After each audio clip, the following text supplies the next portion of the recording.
एक राजा था जो अपनी प्रजा का बहुत ख्याल रखता था। वह अपनी प्रजा के बीच जाता और उनकी समस्याओं को सुनता था। वह कोशिश करता था कि वह उनकी समस्याओं को दूर कर सके। उसकी कर्तव्य निष्ठा के चर्चे दूर दूर तक फैले हुए थे। एक बार राजा अपने राज्य में भ्रमण करने के लिए निकले हुए थे। तब उनके कुर्ते का एक बटन टूट गया।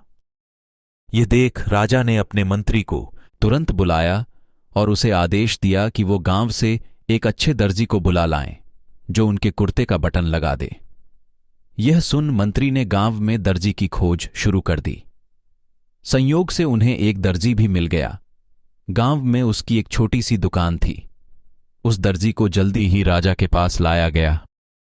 उस दर्जी से राजा ने कहा कि क्या वो उसके कुर्ते के बटन सिल सकता है। दर्जी ने कहा कि यह तो बड़ा ही आसान काम है। दर्जी ने अपने थैले से धागा निकाला और कुर्ते का बटन लगा दिया। राजा बेहद खुश हुआ और उससे पूछा कि वो उन्हें कितने पैसे दे। इस पर दर्जी ने कहा कि इतने से काम के लिए वो पैसे नहीं ले सकता है। इस पर राजा ने कहा कि वो इसकी कीमत जरूर देंगे। दर्जी ने सोचा कि उसने तो बस धागा ही लगाया है, तो उसके 2 रुपये मांग लेता हूं।